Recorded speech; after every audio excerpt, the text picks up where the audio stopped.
What's going on, everybody? Hope you're all having a good Wednesday. Bobby Thai, Eric Sheets, Haber. Well, I had, I think, the right idea in the morning slate. At least I felt good about it. I ended up with 97% of Boston, which didn't win, but it felt good about it. I felt good about it. They also ran themselves in 2 times, got themselves at the plate, which cost some big opportunities. So I'm not upset with the process is more important than the results and those things. Not a good one for me. How did it go for you? And then we'll get. I did good. Let me share my screen. Yeah. I mean, again, like you when you look at stats like this, you're like, oh, terrible, awful, right? I like winning a little bit, so I did. First of all, I won a seat into this 1220. I play these every once in a while. It was like 135 buy-in just to win a 1220. So I won that by like 1 point. And then I cashed in the perfect game, 43rd place for 700. Nice. And then a couple of cash in a single entry battery. And all the ones you want to. Yeah, and a few cashes here. So yeah, I'm very, very, very, very content with how it went. Actually, good. All right, that's good. At least one of us got there. I really got myself into the idea with Boston, and it looked so good early. Everybody was getting hits, and the bases are loaded, and the bases loaded again, and it's just didn't quite get the big one. Did you now again? I want to vent to you with this.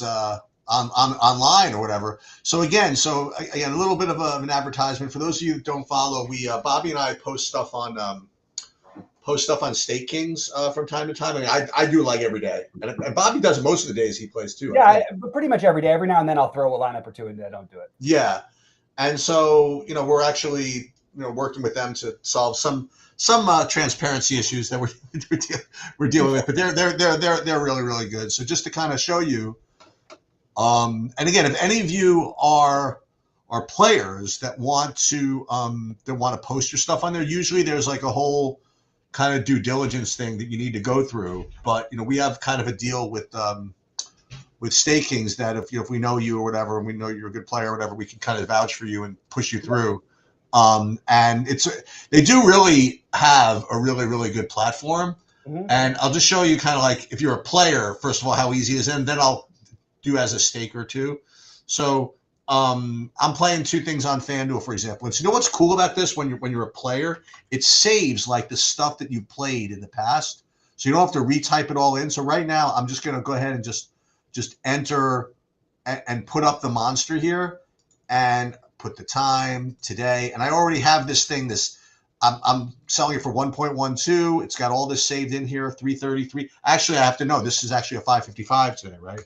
Mm-hmm. So I'll change that, and I limit it to 20%, even though I'm offering 36. I don't want anybody to buy it all. That kind of that violates the spirit of why I'm doing this. Sure. So I put it up there like that, and then again create package, the squeeze, and this is me doubling, showing you guys something cool and doing something which I have to do anyway. So this is sort of how I time manage. So 6:30 p.m. 60 entries in the squeeze, and hope it adds, and it does add, and you post it, and it really is just that easy. Now, before I forget, I may as well do this while I'm here. I'll do the whatchamacallit, the DraftKings 2. So I'm playing the walk-off home run, and I've played that before, so it's already saved in here. Like, so easy. They really do make it easy for you to post this stuff. And if you're not 100% accurate with the time, I mean, that's just fine too. Honestly, I don't think you're gonna find too many people that are just kind of like trying to game the system and see if you like put the wrong time in or something like that. Although that would be interesting to see what would happen if people did try to do that. So bat flip, playing 60 of that, 7:30 p.m. Yeah, and while you're doing that, I'll just mention that if anybody does really want to sign up and offer it, put up some of their action, and again, you can decide how much, and people can decide whether or not they want to bet on you. But it is right on our homepage with the sign up sheet, and just make sure you use the code TrueDFS, which it says on the sheet. Oh, that's right. The pro. Yeah, you have to when you do it. If you are going to be a player. Yeah. And I think as a staker too, you may as well, right? Yeah. I'm not sure, but yeah, put in TrueDFS.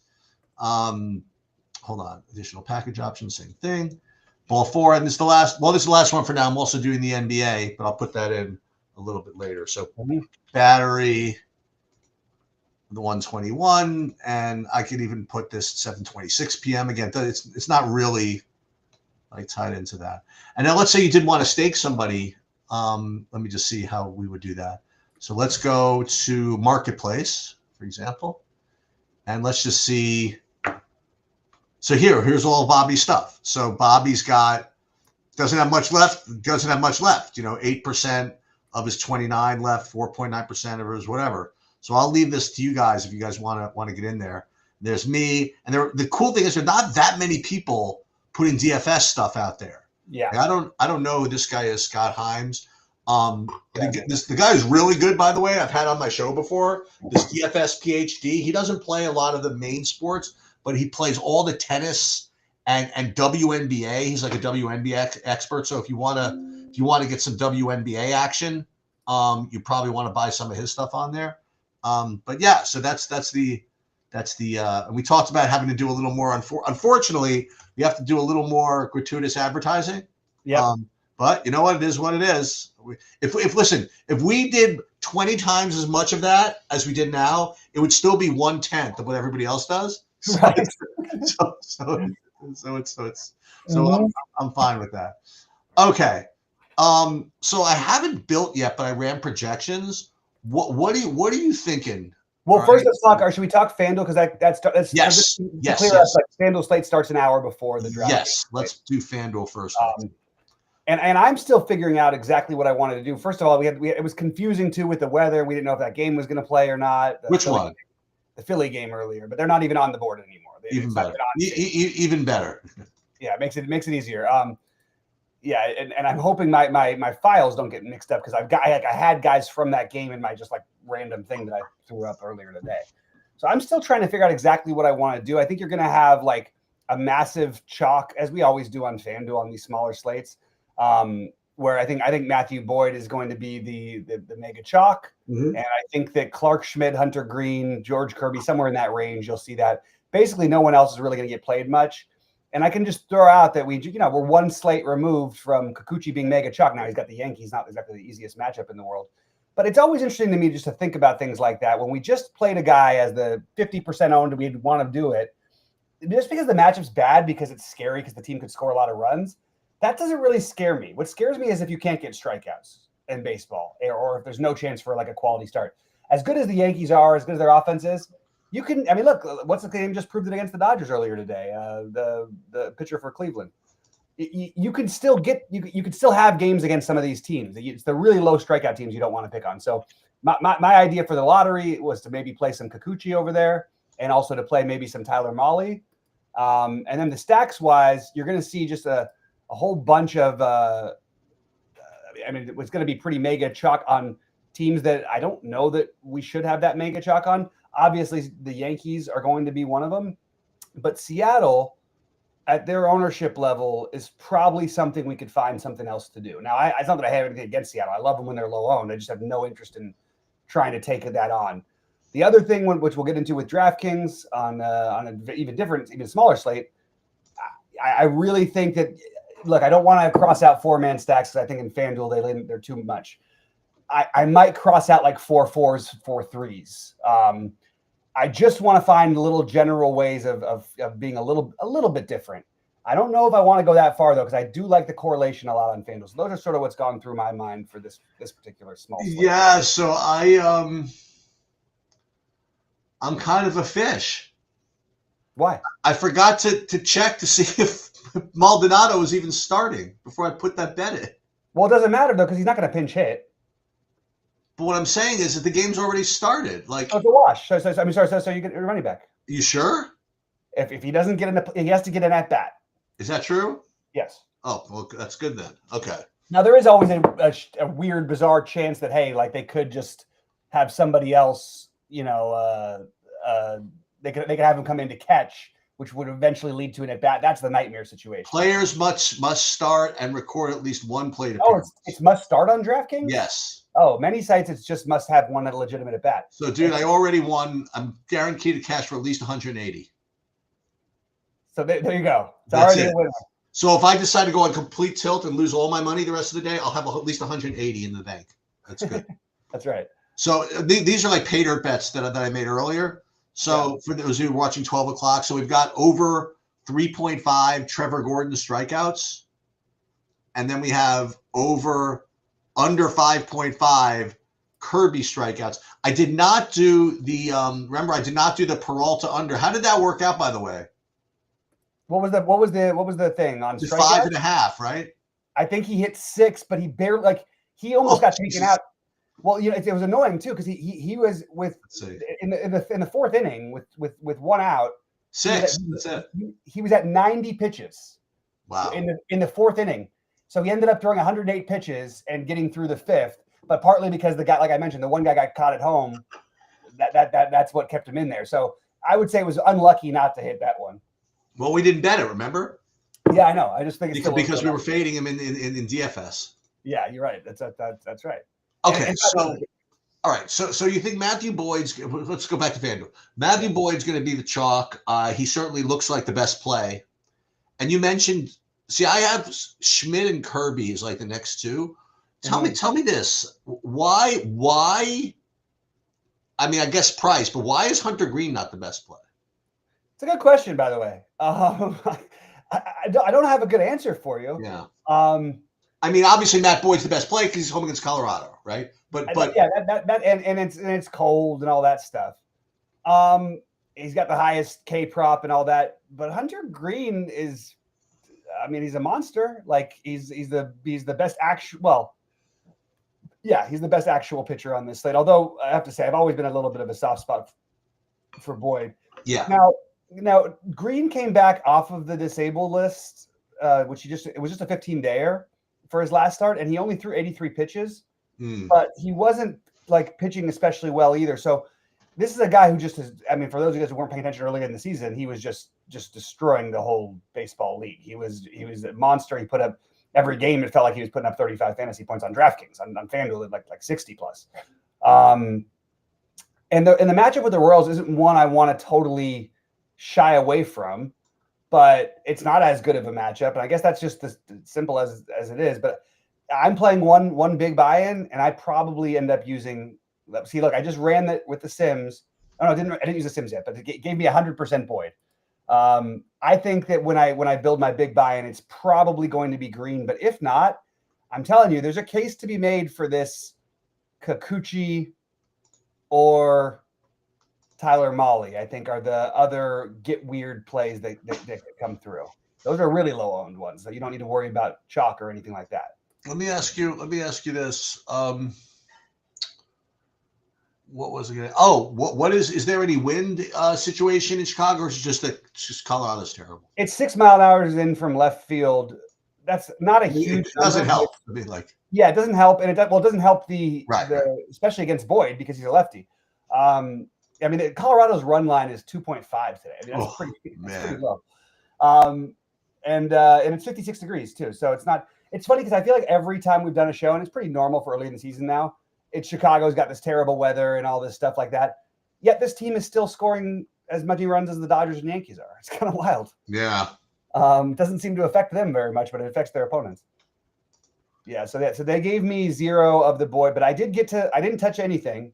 I got 30% Kikuchi, like 2% Schmidt, and then like 60% Boyd. Did you X out 4 fours or no? I X'd out 4 4s and 4 3s, but I'm not playing that many lineups on FanDuel, and just a few in the lot, like 15 in the lottery, and then one of the big ones. So if I was playing like 100 lineups, I wouldn't do that. I just think the correlation on FanDuel is just a little too much. The only lineup, there are 2 sets of lineups that are not in yet: Yankees and Washington. Yeah. Do you do anything with the minimum salaries tonight or no? No, I didn't think I needed to get that far off yet. I might for DraftKings do some weird stuff, but I haven't figured out what that is yet. I'm getting to Washington and Cincinnati, which I actually like both of that as my highest owned stacks right now on FanDuel. But again, I want the high risk, you know what I mean? I'm only playing some in the lottery and then the one big one. The one big one I'll hand build anyway. Right. But I'm totally content to just if I'm playing 15 or 20 lineups, I'll just look, yeah, give me the team with the low, give me the Rockies.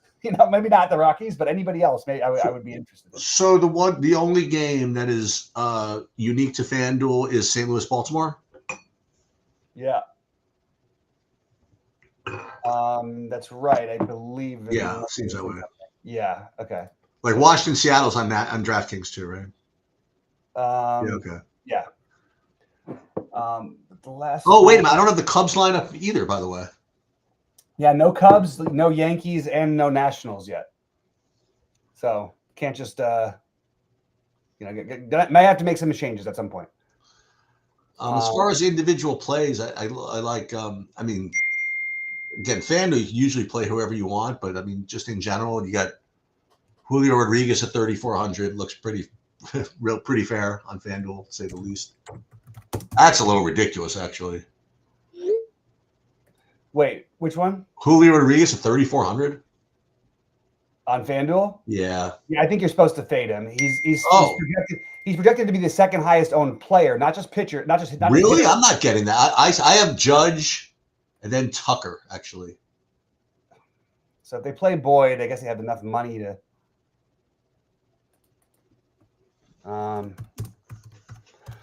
Let me see. I think you're supposed to do it. I'm just saying. Well, the good thing is it's literally the last game of the night.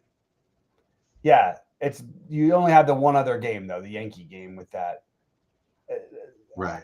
I think the right thing you're supposed to do for the lottery is to play Kikuchi. I really do.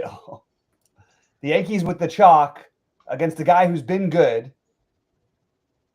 You have a team that does strike out. Now, yeah, there's a few guys that you're scared of, but you're not like afraid of. You know what I mean? They it's not like these guys are like never strike out. The guys they're playing. You got like lefties playing. You've got Grisham in the top four, probably in the lineup. Probably Bellinger in the top four of the lineup, who's a lefty also. Probably Wells makes the lineup as a lefty. It's not. I don't know. I'm sort of interested in that idea, so I'm happy to be getting to him as my lottery play. So when I just kind of run the normal stuff, I didn't make any stack recommendations or anything like that. I'm getting not all of the Matthew Boyd actually. Like, oh, check this out. You'd like this. So I'm getting a decent amount of the Kikuchi. Looks like 36% Boyd, 26% Kikuchi, then I like it. 23% Hunter Green. But I'm afraid to look at the stacks. Yeah, I figured this was going to be the case. 37% Colorado. And then of course. That's why, yeah. 29% Angels. See, that I don't mind. I think Clark Schmidt sucks. Okay, so I have no problem playing Angels. Yeah, I'm okay with that idea too. Yeah. Now I will say, by the way, that listen, I know the wind is 5%, 5 miles an hour blowing in. Colorado stinks. Matthew Boyd's been good, but he can still give up home runs. Absolutely. I'll just say, oh, look at this! I didn't even realize this. When I say what I'm about to say, you're going to say, "Yeah, welcome to the party, Eric." He's been back for 6 months. I see Corey Seager's back in the lineup for Texas. Yeah, it's nice to no. I'm not going to say that because he did just come back. Oh, thank God! Okay, great. Okay. Yeah, it's a whole different. And by the way, maybe it's a whole new team. I think that's the team that I mean that was the team I was building around on DraftKings, and I was considering it for FanDuel as well. They're super cheap.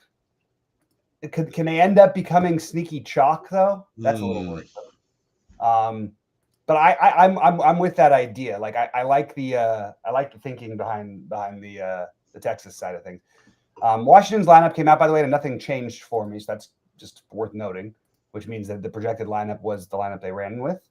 And now I'm going to run my DraftKings stuff here.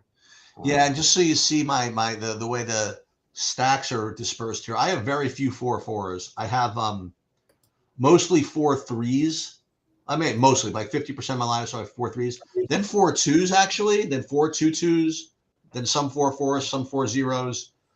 Then a couple of whatevers, 3-3, 3-2-2, 3-3. But again, you have a nice little window here at between 8:05 games and the 9:35 games if you want to do some business with the swapping.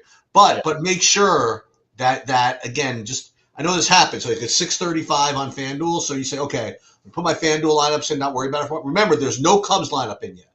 You know, Right. So if you put your stuff in, remember to check the Cubs. No, and that's huge too, because like if you happen to have like, I mean, not only Kyle Tucker, like the most expensive player, but like they do occasionally like run some funky stuff out there in games that they look, and it just you have to. Yeah, I'm just seconding what you're saying, but just trying to. Who's pitching for Colorado, by the way?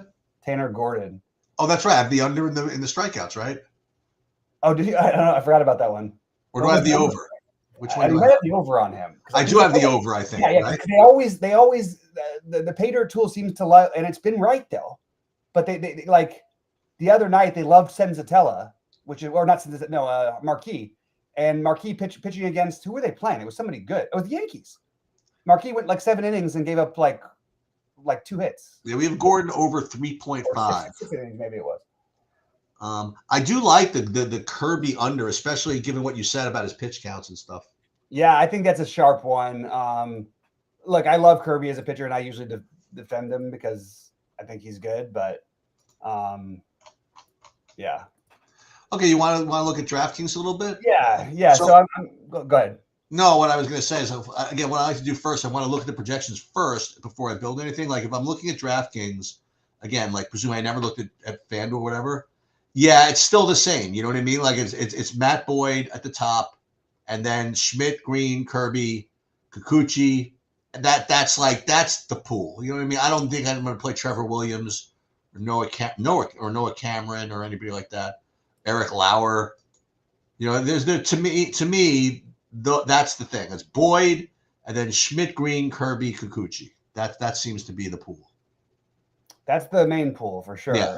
You're willing to be a little funky? I'm in on the what is happening? Trevor Williams, maybe? Why does it have no? This is really something's wrong because I'm looking at it right now and they have no projection. Oh, there for some reason, literally it said 0 projection for Kirby. Now it was just a mistake, I think. The one I want to have a few lineups with is Tyler Mahle. And you know what? He's done you solid over the years. Yeah, I don't see why we're like so.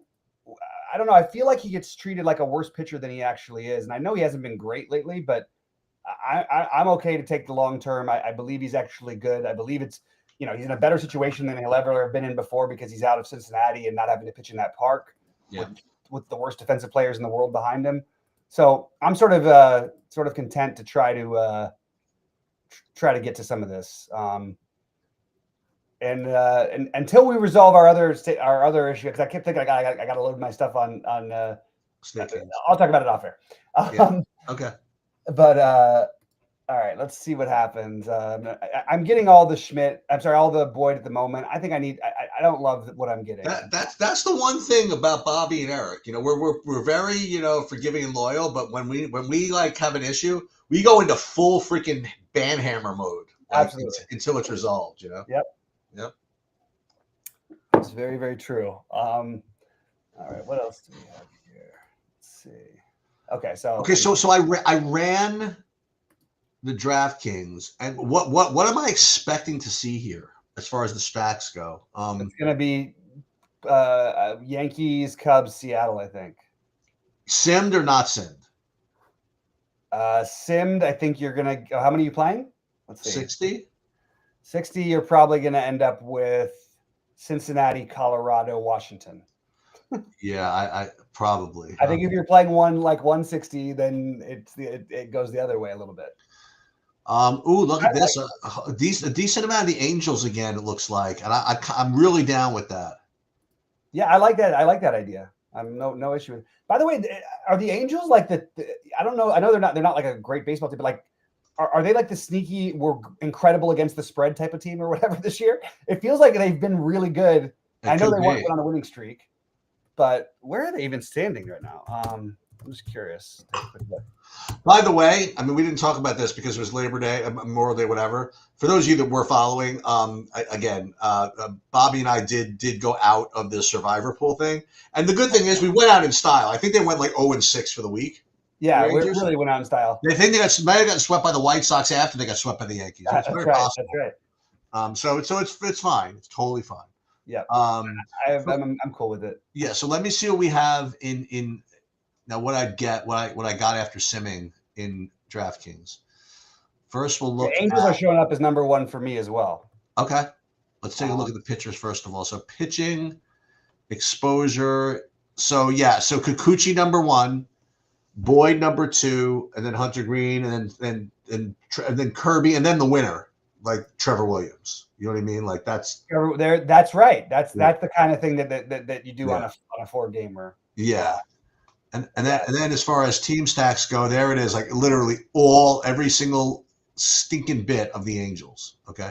And what's good about that again is that if in fact like whatever your pieces from the earlier games are working, you don't have to stick with that. Like there's stuff you can do in those later games. You know? Yeah. So I wanted to touch on this because I mentioned on Friday that lineup that almost won the thing, not for Teoscar or whatever thing. That lineup was totally different. And this was SaberSim's late swap actually took me into a 3-2-2-1. Wow. Because my early 2-1 was the nuts. Okay, right. There it is. Yep. So then they put the best players in there instead of the stack in the correlation, which was kind of interesting. They don't usually do that.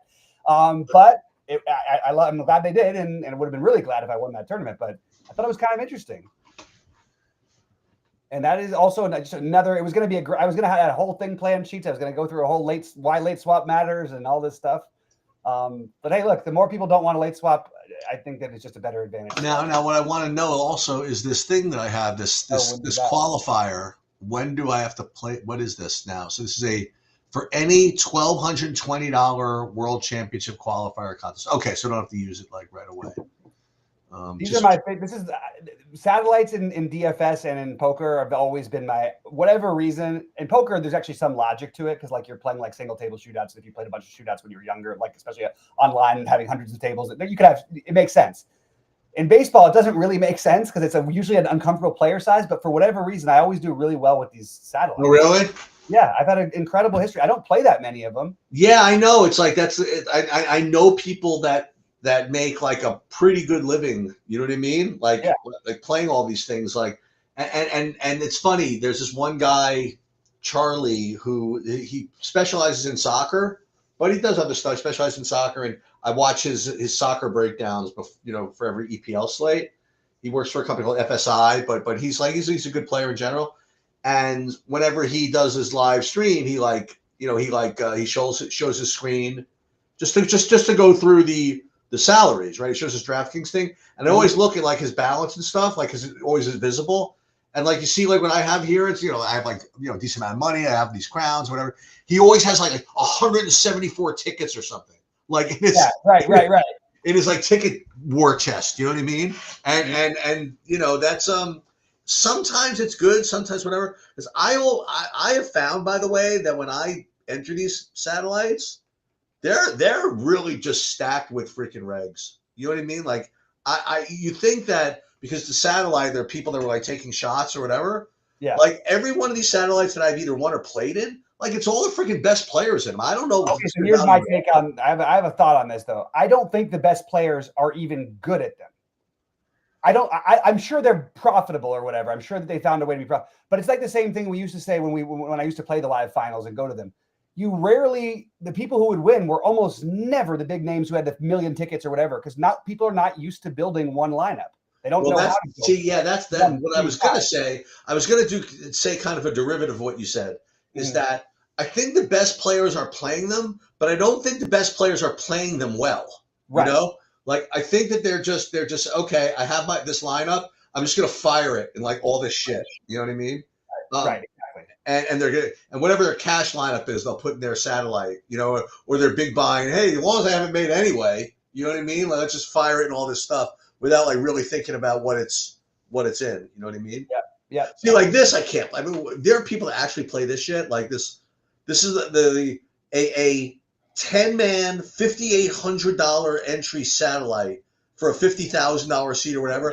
I promise you, this is all people that you can't beat like long term. But remember, so before my first, like when I first like kind of blew up on the DFS thing, when I was like deciding what I wanted to do, but I won 100K, which was a big deal because you get one tournament a week, and then I won it again. But then the thing that really got me was that king of the hill.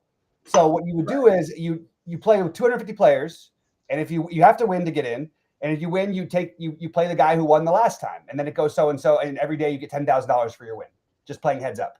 So the prize pool from the satellite goes into that. But I was playing guys, and I could not believe, and I'm telling you, it can't be right to me. I understand, like on 12-game slates, 5 threes should not be played heads up. That just doesn't. No matter what how much we talk about it. Sure, in certain spots, a team with a 9-run total playing a 5-run, in Colorado or something, yeah. But that's all these guys were running out there for these things, and I think it's a huge. So this is the UFC's version of this. Maybe I have it in other sports too.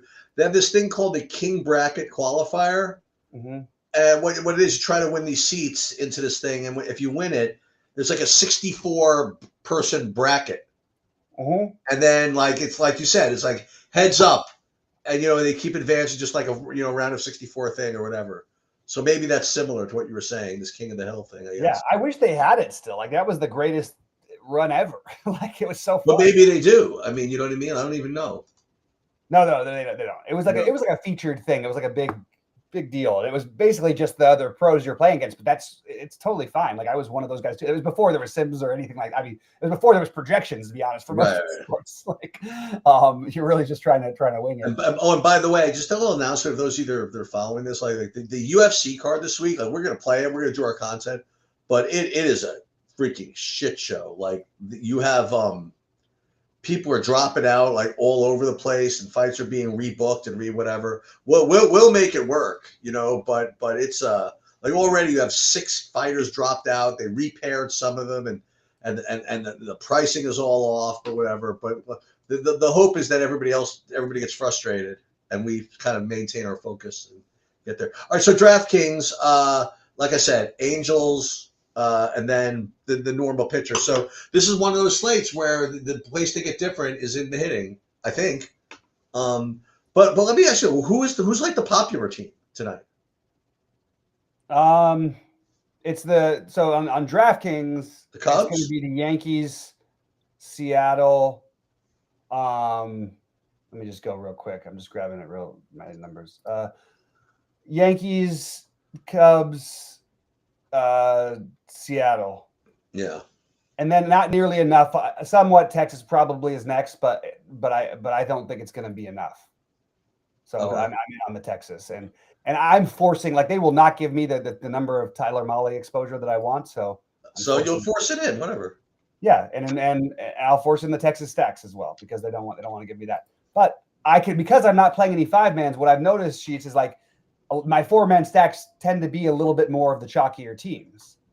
Like the Yankees right now are my highest owned, but again, you're not. It doesn't mean that there's a lot. You have to really thread the needle in some ways. But if I'm playing the Yankees only as 4 and 3-mans, you're already just differentiating yourself because most people who have those players are going to have the other Yankees. Now that cannot work both ways, obviously, but you're at least you could still get different with it.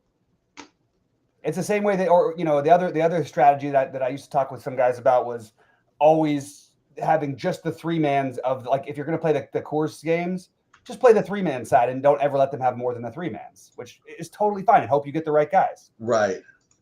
Let me ask you, as I start to post the NBA stuff, do you have any, well, first of all, let's talk about the games a little bit. Yeah, I've been on a magical run of saying the right thing. I did win the $4. Oh no, I didn't. You know what happened the other night in the $4? I finished literally tied for second with like 15 people. But it's the same lineup that won the other one. But the guy who finished first won it solo because he had Terrence Shannon in that lineup instead of Nickeil Alexander-Walker straight up, and they scored him by 2 points. Oh wow! And Terrence Shannon. So I said before the night, and this was the night of the wedding, and I said to my friend Carl, who's a huge basketball, I was like, watch this. They're going to play Terrence Shannon tonight. It's the only thing I know for sure they're going to do. They're going to run him out there. This was game 3, and I thought he'd play like 5 or 6 minutes or whatever. He ended up playing a ton and outscoring like most of the starters. And he was like, I think he was in the big one. He was like 0.5%. There was a guy. Remember, I didn't watch the games last night, but I played some. There was a guy that I was getting to like 25% of that I literally never heard of before. Tony it's a playoff game. Yeah. What was that all about? Yeah, they switched. They stopped playing. they didn't like the minutes they were getting. They needed more size to match up with Robinson. And they didn't like the minutes they were getting from Thomas Bryant, so they switched it over to Tony Bradley, who's getting those minutes for them now. Okay. Did that stick last night too? Yeah, and every time that Robinson came in the game, they put him straight back in there on him. Okay. So he actually basically was like almost like basically matching minutes. Now he doesn't do much. He's huge though. He's a huge person. All right, this feels a little bit better. I'm gonna have all the Yankees. Yankees, Angels, Texas are basically my stacks. And pitching, I've got Boyd, Green. How am I? I mean, it really hates Tyler Mahle. I'll just play him in my big buy. I don't care. I'm tired of running these things. I like the rest of what I'm getting. They won't give them to me. What do you think of the game tonight? So, look, I've been.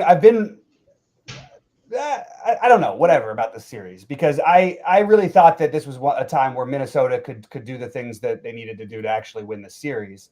And I just thought that game 4, and everybody, this is also, I'm really annoyed by the criticism. They're like, oh, Anthony Edwards did this, and Julius Randle only scored this many points. The team scored 125 points. If you score 125 points in a playoff game, you should win that game. You shouldn't be complaining about the offense, about how many numbers of shots your best players took. They scored almost every time down court. The guys, when you're being doubled without the ball, like Anthony Edwards, they have 1.5 guys are always guarding him. It just, how is he supposed to, what is he supposed to do? Force up a terrible shot or get his teammate a good shot, which is what he did. And they played, it worked out pretty well. Now, the problem is they can't seem to stop the OKC stuff. And unless they try something really different, I don't really know how it's going to work. I have a feeling, though, this is like a game with the under where we get mucking it up a little bit from Minnesota. And I don't think that OKC is going to hit every single shot they take like they did in the last game. I do think they'll get the calls tonight because they're back at home. But I think Minnesota has a really good chance. Well, obviously against the spread, but I think they have a good chance to win the game, and I think they have a good chance I think that the under hits it here a lot of the time. What kind of like hoodoo showdown plays do you think we could try to come up with? What I'm trying to figure out. This is the part I'm because we got the hoodoo guy already, Terrence Shannon, that they started playing, but are they going to keep letting that roll? I don't know. You're certainly not getting different by these kinds of plays anymore. The guy who I completely got right on this series that I will not back down from, and I'll keep playing him in almost every lineup, is Nickeil Alexander-Walker. He's been spectacular. And Terrence Shannon, yeah, so let me just take a quick look at what his ownership's going to be. Nobody's playing him in the flex. I think we have to take some shots. That seems like the thing to do to me. On who? Shannon? Yeah. Obviously, being on the road is much worse. Must win for Minnesota. All of the things. And the problem is his price is too close to the other guy's price. But okay, let's say Terrence Shannon versus Kenrich Williams for OKC. Kenrich Williams, I love him, but it's still more of a speculative play. He may literally play 0 minutes. Terrence Shannon, we at least know will get on the court based on what's happened. Well, actually, that's not true. That's not true. What's that? He doesn't have to play. He doesn't have to. It's true. It's a must win, so it takes that away. I think in Minnesota he would play every single time here. And by the way, for what it's worth, games 3 and 4, but game 3 especially, game 3 the winner had left like 12,000 on the table. That was not even an exaggeration. The highest scoring player from OKC had 26 fantasy points. What is this? What is this series? 3-1? 3-1. 28 maybe. Yeah. But it's a good series. I mean, it was a good game that last time. And they're going to change the rule, I think, the NBA, because it's too out of control. This being up by 3 and fouling thing, it's a horrible for the product, What do you think about that? Minnesota was right there. They were 3 points down the whole time, but they couldn't get a shot off because they're just getting fouled every time. Well, I mean, for the last, what was I going to say, 15 years, there's been this debate on whether you're supposed to foul up 3 or not. And you go to the Ken Palm sites and all the sites, they did like all these regression analysis and whatever it is. And up until even some this year, it's just, everybody's just not sure. They say it depends on time left, depends on a lot of stuff. But apparently, Daniel just decided that this is the story. What is that? You're just supposed to foul up 3. and we're not even sure if that's the case. No, he actually lost game 2. They lost Right. game. Well, that's what I'm saying. Yeah. But that's what he's decided to do. And the cool thing about playing that way is that it takes the decision making out of it. You know what I mean? And you could also you could drill it and practice it. You know what I mean? Like if you know that you're going to be fouling up 3 like all the time, you could practice that art of getting that foul off without getting the the foul the shooting foul. So I mean, listen, I don't think that that's particularly bad for the product. You know what I mean? I don't know. Just I don't think it happens too often, right? It happens every single game now. I mean, but no, he's done it 6 times in the playoffs so far. Well, it happens when the team is down exactly 3. You know what I mean? So it doesn't have to be down 3 every game. I mean, like, no, but I mean that's 6 games. Right. I know. I know. I understand. What do you think? Is that right? 6 or 5? 1, 3, 2. Yeah. So I guess it's 5. I guess it's 6. But yeah, you're right. I mean, like, by the way, it did not work. It was doing it with 35 seconds left, or whatever it was, 28 seconds against Denver. That was stupid to me. But like when you get under 10 seconds, don't you want to have a chance for the last shot? Yes, you don't be down 3. I mean, like. No, you're fair enough. But like, you know what I mean? Like, it's also, like, the last minute goes on for 30 minutes. It's just kind of irritating. True. That's true. And all the timeouts and all that. I agree. That's true. I just feel like it was just an annoying thing to watch. But maybe it's definitely annoying. But you know what? You still have to make your free throws. Yeah. And by the way, if Popovich would have told them to do this in the Spurs, they would have won that title because the Ray Allen shot would never have happened. Oh, right. I forgot about that. Now it was 5 seconds left. All they had to do was foul Chris Bosh. 3-point game. Yeah, I guess so, huh? Yeah. It's when it gets to be like 25, 30 seconds. I still don't think it's to me, that actually does seem like the wrong thing to do because then your guys cannot miss a free throw. Otherwise, you're in trouble. Right. And that's a lot. People miss free throws. Like it happens all the time. Why do we? Well, I don't know. I mean, you can make. I mean, if they wanted to change it, you could say that if you foul them outside the 3-point arc, it's 3 shots. If you want, if you're over the limit, I mean, sure. Yeah. Well, then they'll adjust or whatever. There used to be, now this is like really, really old stuff. Okay. Yeah. But back when I was growing up, there were a couple of things some people know about, some people don't. The thing that a lot of people do know about is that when you were over the limit and you committed a shooting foul, the other team got 3 to make 2. Now, I don't know if anybody even knows that except there's people over 40, you know what I mean, or even 50. I didn't know that. Yeah, 3 to make 2. That's what you got. Like if you were over the limit and you fouled someone shooting, 3 to make 2. Okay, and then I kind of like that rule. Yeah, right. And then if it was an and 1, right, it was 2 to make 1. If you were like over the limit, right. So and then the other thing is that if you committed a foul in the backcourt, regardless of how many team fouls, it was a shooting foul. Mm-hmm. So listen, the rules have gone through some adjustments, so they certainly could change again. Mm-hmm. Yep. Yeah. 3 to make 2. That was actually a thing. That is interesting. I actually kind of do like that. I also still think I have no idea why didn't the NBA institute a 1-and-1? Just from like 5 to 7 fouls, or from you know what I mean? Like quite honestly, like you said, I mean the less stoppage in play, the better. You know what I mean? The less free throws in general, the better. I mean, like, stoppage. You still start at the same time, but the 15 foul. No, I know, but I'm just saying. It's like. I agree. I think that's my take. That's partly why I like that. But then here's something funny. So, well, this has nothing to do with the NBA. So they were always not complaining that AAU basketball, they always like pick on AAU basketball for some reason, and they do because like a lot of teams like play like shit or whatever, but the teams that don't. And one of the things they kept on saying was they should have a shot clock. Okay. Mm-hmm. They have a shot clock, and that would stop. And I don't even know what they're trying to stop, by having the shot clock. And I even said, well, they have shot clocks in high school, and the shot clocks in high school, I mean, like the team scored like more points in AAU than they do in high school. Okay. But like rushing a team to shoot doesn't really increase the scoring. You know what I mean? It just really doesn't. Right. Right. And so it was so funny. So this year, in the AAU circuit, they actually initiated a shot clock. And again, I keep the stats for like all the teams, whatever it is. It literally like made no difference. Like Really? yeah, they score the same amount. Now it does prevent like the stalling, right? But there's really very little of it. I mean, like people remember like the few times that a team like could stall or something like that. Yeah. But it really doesn't happen too often. Mm-hmm. Mm-hmm. Interesting. Yeah.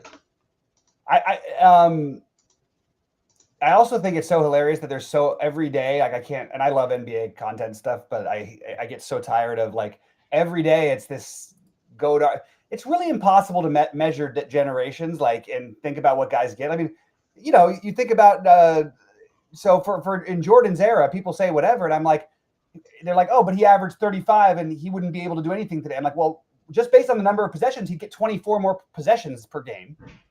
That's a lot. You know what I mean? Because there was in the 80s, they just didn't have nearly as many possessions. The shot clock, when it resets to 24, not to 14. You know, there's a lot of huge things like that people don't factor in.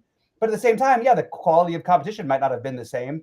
At the same time, the league wasn't as spread out because it was more condensed. It's really hard to measure. That's all. It's always hard to measure errors in all sports. But the one thing that is still just like amazing to me is these games between like, and you'll watch some of these games between like the Nuggets and like the Warriors and all these West Coast teams, like back when Kiki Vandeweghe and Alex English and all these and George Gervin, all these dudes played, like they scored like 130 to 140 points a game on the reg without there even being a 3-point shot. I know, it's crazy. That's like, so I mean, definitely, you know, the defense wasn't the best. You know, but still, I mean that's humming, man. I mean that's like scoring a lot of points. That's a lot of points. It's really crazy.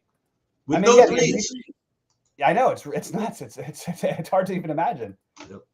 And it's also hard to imagine, not just because there's no threes, so you're not getting 3 points versus 2, but no threes, which is what keeps the lane open and how it allows you to actually score. Right. So it's like really weird.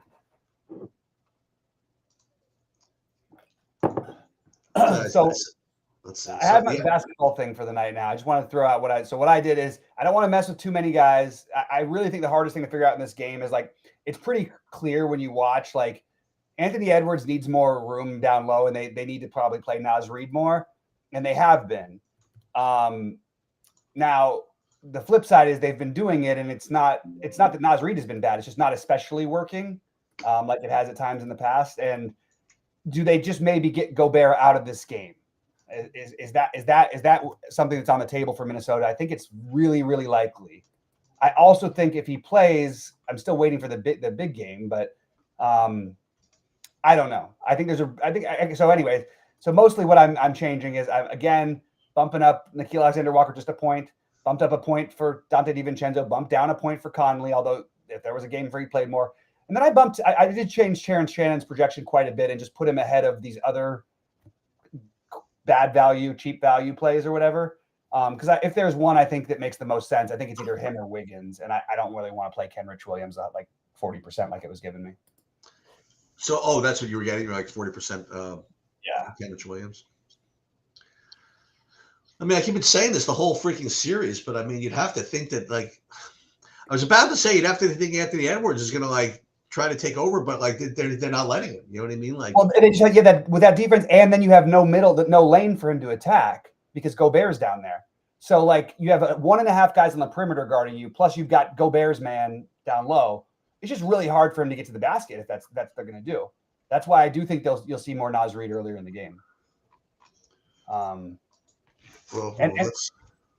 The other guards take I feel really like has been pretty solid this series, except for that. I think Conley's played played a little better on the road than the other guys did, but DiVincenzo had a big game. He had 35 fantasy points in the last game. You know, Nickeil Alexander-Walker had 43. You know, Nickeil Alexander-Walker was scored more than Anthony Edwards in the last game. Yeah. So, wow. Have you ever done anything in like? I mean, it's like such a stupid. I say stupid, but it's just not something I like to do in NBA. You ever leave money on the table in any of these or no? Yeah, well, I'll expand the minimum amounts and then just not look. So not because, but not at this point of the series because it's a closeout game and whatever. just because then you need like to be up like 35 or 40 for your starters to come out. And I've seen Shea play a bunch of times when they're up by 30, already. So I don't really want to do it as much. But in other games, I certainly would. Yeah, Nicole Alexander Walker, he's up to, what is he, 5,100 now? He's yeah, but like deservedly. I mean, this was the play that gave me a chance early in this series that hasn't been giving me as good of a chance lately. Dude, what about Mike Conley's 2,800?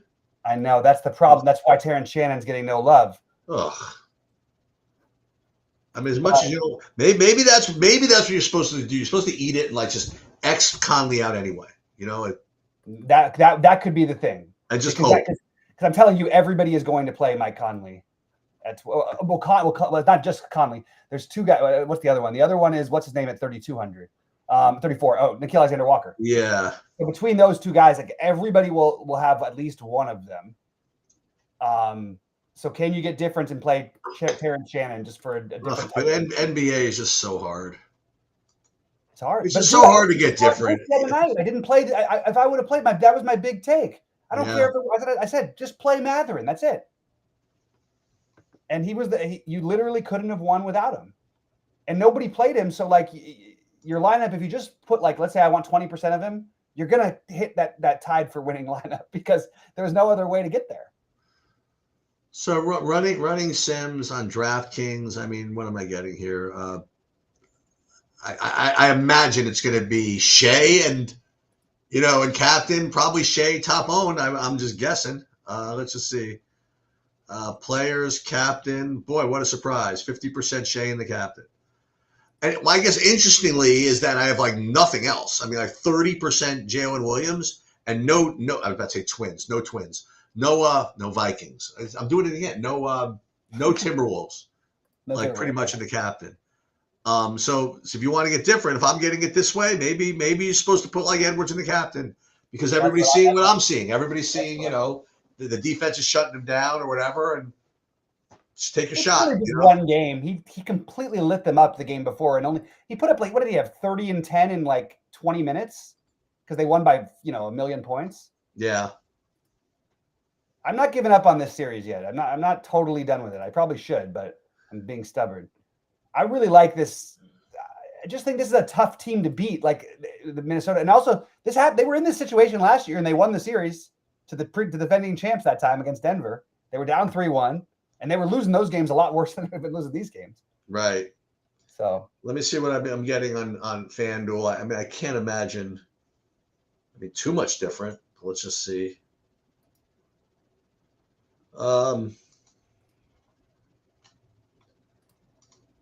Wait, what am I getting here? Oh, do I have to rebuild this? No, I don't think I have to. I'll do it again anyway. Why not? Oh yeah, I don't need to build 5,000 lineups. Okay. I mean, are you presuming it's the same thing? I mean, is there any big price difference on FanDuel as opposed to DraftKings?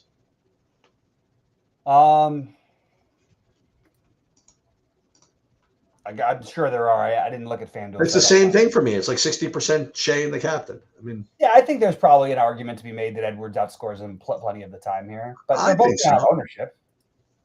It's not like you're getting totally different with that, Right. So that's not my problem. But DiVincenzo, maybe he has a good enough game. Yeah.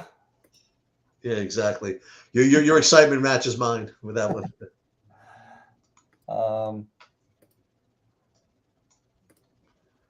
The monster on the top here.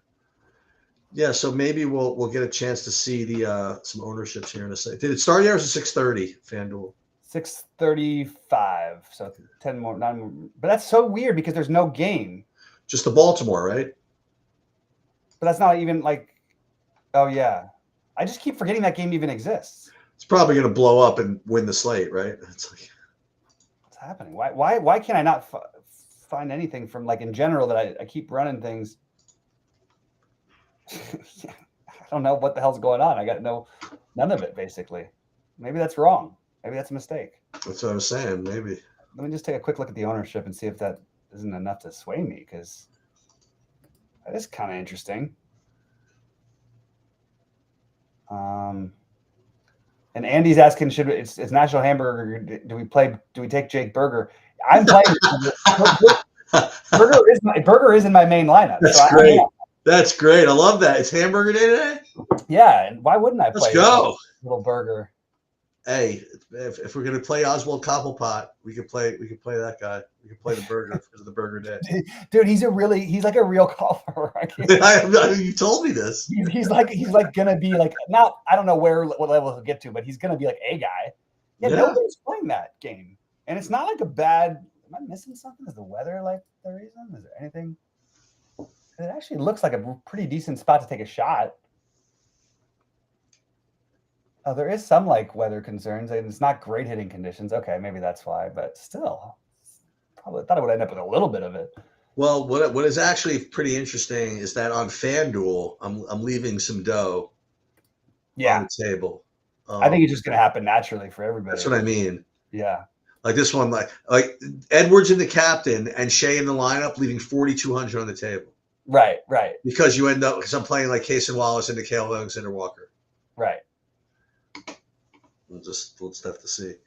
So later tonight I might go live, and the purpose of that is obviously the sweat stuff, but I do want to finalize my my golf stuff with the final ownership projections and do a little showdown also.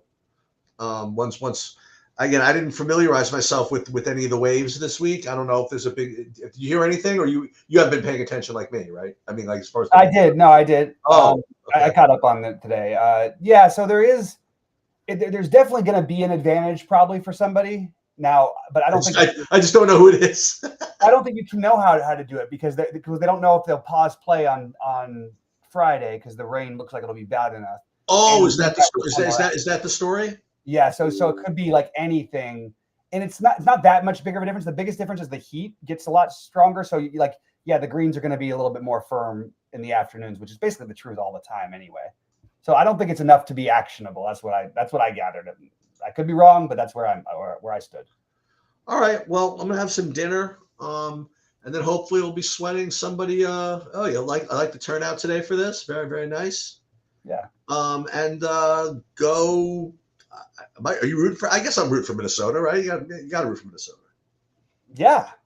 Yeah, root for Minnesota, and then root for Bobby Fye and his lineups and everybody else. That's it. All right. Good.